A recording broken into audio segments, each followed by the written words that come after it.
सिमन्या दगड़ियों उत्तराखंड विमर्श में आप सभी को स्वागत है।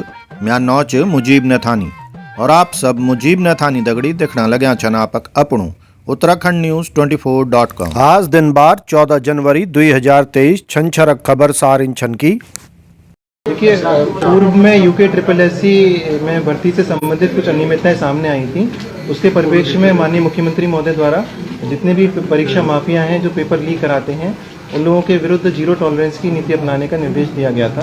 इसमें माननीय DGP महोदय द्वारा भी STF को भी निर्देशित किया गया था कि जो भी परीक्षाएं आयोजित की जा रही हैं उस संबंध में सूचना संकलन किया जाए। अगर किसी प्रकार की अनियमितता की बात सामने आती है तो उस पर कार्रवाई की जाए। तो इसमें हमें गोपनीय रूप से सूचना प्राप्त हुई थी कि जो विगत 8 जनवरी को उत्तराखंड लोक सेवा आयोग द्वारा लेखपाल और पटवारी के पदों पर भर्ती के लिए परीक्षा आयोजित की गई थी। उसका प्रश्न पत्र कुछ अभ्यर्थियों को पूर्व में ही उपलब्ध कराया गया था। तो उस सूचना पर STF की टीम ने जांच करते हुए जब विस्तृत जांच की तो उसमें सामने आया कि जो UKPSC के एक सदस्य द्वारा, एक एम्प्लॉय द्वारा, अनुभाग अधिकारी हैं, उसके द्वारा वहाँ से प्रश्न पत्र को चुराकर फोटो खींचकर बाहरी व्यक्तियों को जिनके नाम राजपाल और संजीव कुमार हैं उनको उपलब्ध कराया गया और उनके माध्यम से अन्य अभ्यर्थियों को ये प्रश्न पत्र परीक्षा से पूर्व ही पढ़ा दिया गया था। लगभग अभी तक की विवेचना में 35 अभ्यर्थियों का परीक्षा से पूर्व ये प्रश्न पत्र प्राप्त किया जाना प्रकाश में आया है। ये सूचना आपको कब मिली? क्या 8 तारीख के आसपास मिली या पहले ही मिल चुकी थी जिसे वेरीफाई? देखिए, इसमें लगातार हमें सूचनाएं मिलती रहती हैं। सोशल मीडिया के माध्यम से भी हम लोगों से अपील करते हैं कि अगर किसी के पास भी कोई इस प्रकार की सूचना है कि पेपर घोटाले से संबंधित किसी ने पेपर लीक किया है या कोई नकल की है तो उसकी सूचना हमें मिले। तो लगातार सूचनाएं मिलती रहती हैं, हम उनको वेरीफाई करते हैं और अगर कहीं कुछ सही पाया जाता है तो उसमें आगे कार्रवाई करते हैं। क्या इन्होंने सिर्फ लेखपाल पटवारी में ही गड़बड़ की या पूर्व में भी आयोग द्वारा परीक्षा में कुछ जानकारी आप लोगों को मिली है? देखिए, अभी इनको कुछ समय पूर्व ही गिरफ्तार किया गया है। इनसे पूछताछ की जा रही है और पूछताछ में जो भी फैक्ट्स आएंगे उसके अकॉर्डिंग आगे कार्रवाई। ये राजपाल से क्या संबंध है संजीव के? देखिए, जो इसमें संजीव चतुर्वेदी है जो कि अनुभाग अधिकारी हैं, वो राजपाल को पूर्व से जानता था। राजपाल एक जो कॉलेज था वहाँ पर लेक्चरार था।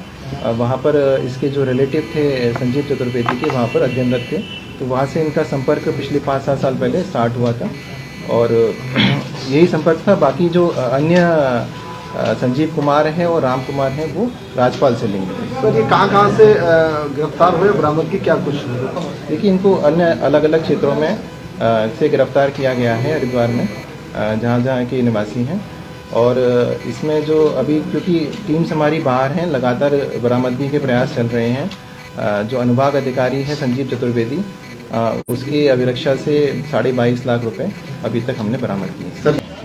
हमने विस्थापन झेला है ना, और आप हमारे सांसद भी हैं। अब ये जब विस्थापन वाली बात करोगे तो फिर मैं कहूँगा कैसे विस्थापन में कहता हूँ, तेरी वाली बात हो तो मैं ये इसमें मत जाओ कैसे नहीं आपको तो आप तो सब वहाँ पे रहे। विस्थापन की बात कहोगे ना तो फिर कैसे विस्थापन है, कैसे लोग फिर है, तो वो चीज छोड़ दो। वो तो तब तक खत्म नहीं होने वाला भी तेरी कभी नहीं वो मामला, जब तक ठीक है तब तक खत्म नहीं होने वाला। यहाँ पर जो कवरेज कर रही हूँ, बड़ी तकलीफ होती है देखकर कि पहाड़ की इस पीड़ा को देश के दूसरे हिस्सों में पहुंचने तक, दुनिया तक पहुंचने में बहुत समय लग गया। वो समय इसलिए लग गया क्योंकि जो आवाज़, जो तकलीफें, जो चीख यहाँ से निकल रही थी वो यहीं के पहाड़ों से लौटकर वापस आ रही थी।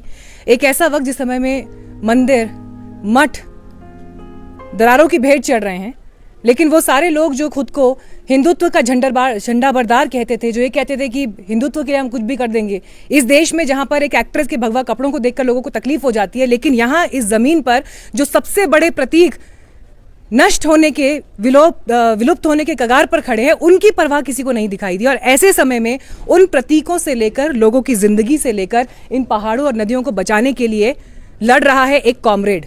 हमारे साथ इस वक्त अतुल सती जी मौजूद हैं। हम तहसील दफ्तर में हैं। सती जी, सबसे पहले तो स्वागत है आपका। और मेरे पास शब्द नहीं बचते जब भी मैं यहाँ पर स्थानीय लोगों से मिल रही हूँ, बात कर रही हूँ। मुझे ऐसा लग रहा है कि आज शायद जब मैं लौटूंगी यहाँ से तो मेरी आत्मा का एक अंश यहाँ छूटेगा और जोशीमठ की आत्मा का एक अंश लेकर मैं अपने साथ जाऊँगी।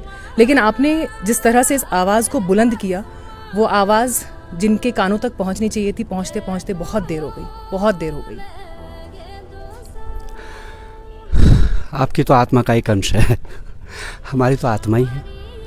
तो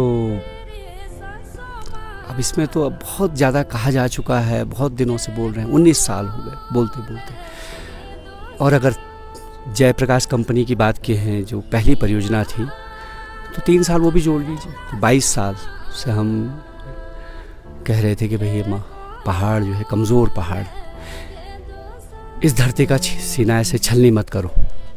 उसके बाद हमारे सामने चाय गांव का उदाहरण था कि जो डूब गया, इस परियोजना की भेंट चढ़ गया।